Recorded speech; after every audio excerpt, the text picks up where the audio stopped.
हाँ, परमात्मा एक है, तुम लोग उसी परमात्मा को मानने वाले। उनकी शक्तियां इस दुनिया में अलग अलग रूप में आती, अलग अलग शक्तियों को लेकर ये मेरा भगवान, ये तुम्हारा, इस तरह हम बांटते हैं, ये अज्ञानता है। तो इससे झगड़े पैदा होते हैं। जिन्हें कोई झगड़ो आप में, धनी सबों का एक, परस्पर झगड़ने की कोई आवश्यकता नहीं है। सबके स्वामी परमात्मा एक हैं, वो विश्व ब्रह्मांड के स्वामी हैं।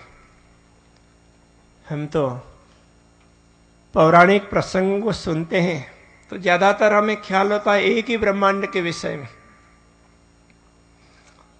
तो ऐसे अनंत ब्रह्मांडों की बातें शास्त्रों में आती, अनंत ब्रह्मांड हैं। आज वैज्ञानिकों ने भी ऐसे अनंत ब्रह्मांडों की बातें कही।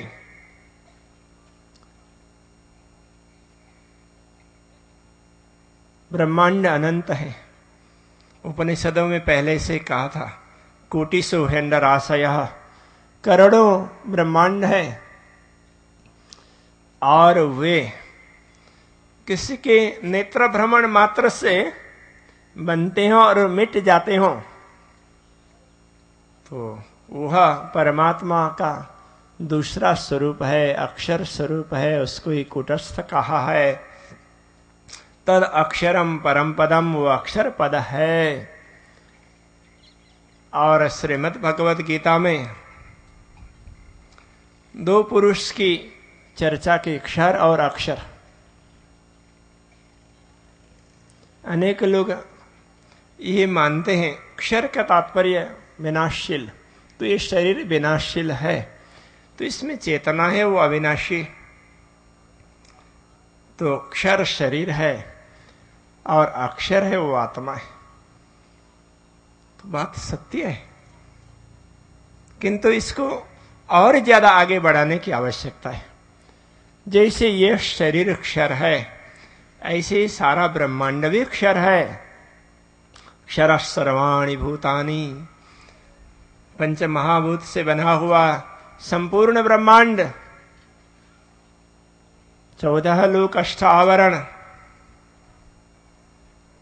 तो ये सब परिवर्तनशील हैं, इनका अक्षरण होता है, पता नहीं चलता इस परिवर्तन को, क्योंकि हम परिवर्तन के साथ साथ चल रहे हैं।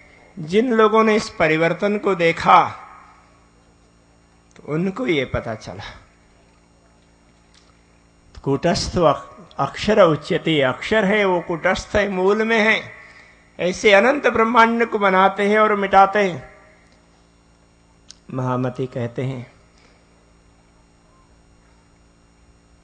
उनके नेत्र भ्रमण मात्र से अनंत ब्रह्मांड बनते हैं और मिटते हैं। कोटि ब्रह्मांड नजरों में आवे, खिन में देख के पल में मिटावे, पल में उड़ावे। देख लेते तो अपनी कल्पना से ब्रह्मांडों को बनाते, तो ये ब्रह्मांड, ऐसे अनंत ब्रह्मांड, तो ये है तो स्वप्न ही। और जैसे शरीर में चेतना है, तो इस ब्रह्मांड में भी चेतना है। विभिन्न देवी देवताएं, अवतारी पुरुष, ब्रह्मा विष्णु महेश्वर और भगवान नारायण, तो ये अक्षर चेतनाएं, इनमें भी समय समय में परिवर्तन होता है। तो ये तो एक ब्रह्मांड की बात हुई। तो ऐसे अनंत ब्रह्मांड है, इन सब का नियंता एक ही पुरुष है, वो अक्षर ब्रह्म है। एतावान अश्य महिमा अतो जायांश पुरुषः, ये सारे ब्रह्मांड उनसे बनते हैं। ये तो उनका छोटा सा महत्व है, छोटी सी महिमा है। अतो जायांश पुरुषः, वे स्वयं तो इनसे श्रेष्ठ है, क्योंकि उनके चतुर्थ अंश से ही ब्रह्मांड बनते हैं। पादोस्यहा भवत पुनः, अक्षर ब्रह्म तो इनसे महान है। और अक्षर ब्रह्म भी जिनकी आज्ञा से ब्रह्मांडों की रचना करते हैं, कल्पना करते हैं, वो उत्तम पुरुष है। उत्तम पुरुषस्तु अन्य, उसको इस श्रीमद् भागवत में परम सत्य कहा है। सत्यम परम धीमहि।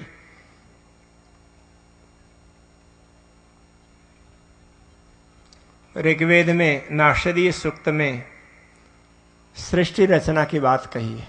न सद आसित तदानीम नो सदासित। तो उस समय न सत्य जैसा दिखाई देता था, न असत्य जैसा। क्या था कि मासित गहनम गभीरम। तो ऐसा ऋषि कहते हैं वो क्या था, गहन और गंभीर, जल की भांति दिखाई दे रहा था। महामती ने कहा ये मोह जल था, सारे ब्रह्मांड इस मोह जल में तैर रहे हैं। उपनिषदों में कहा है कि ब्रह्मांड तो शून्य मंडल में,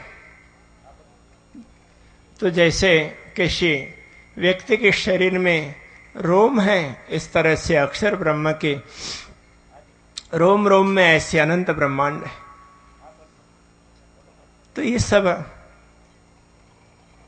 मोह के माध्यम से उपजो मोह सूरत संचरी, खेल हुआ माया विस्तरी।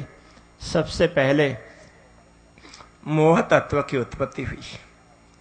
पंच तत्व में बात करते हैं तो पंच तत्व का क्रम तो अलग है।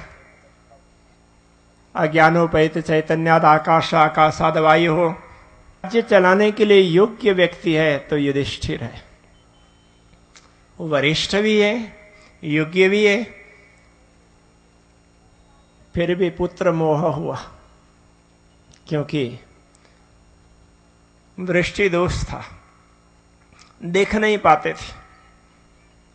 धृतराष्ट्र उनको क्यों कहा, उनका नाम दिया धृतराष्ट्र, जिन्होंने पूरे राष्ट्र को धारण किया।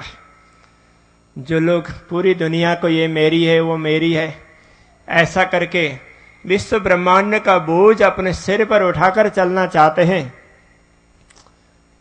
तो क्या वे धृतराष्ट्र नहीं है? ऐसे ही धृतराष्ट्रों के कारण दुनिया में संघर्ष होता है।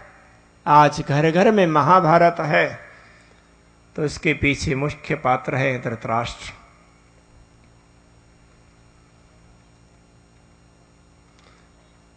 उनको ही ममत्व और परत्व का ख्याल आया। मामा का पांडवासैव। महामते प्राणनाथ जी कहते हैं मेरी मेरी करते दुनि जात है, बोझ ब्रह्मांड सिर लेवे, पाओ पलक का नहीं भरोसा, तो भी सिर सर्जन को न देवे। सब लोग यह मेरा है वह मेरा है ऐसा करते हुए कहते हुए दौड़ते जा रहे हैं, तो एक क्षण का भी भरोसा नहीं है। कितने महानुभाव इस दुनिया में आए जिन्होंने पूरी पृथ्वी ऊपर अपना साम्राज्य जमाना चाहा, तो सारे के सारे चले गए। भूष ने अपने चाचा को यही तो पत्र लिखा था।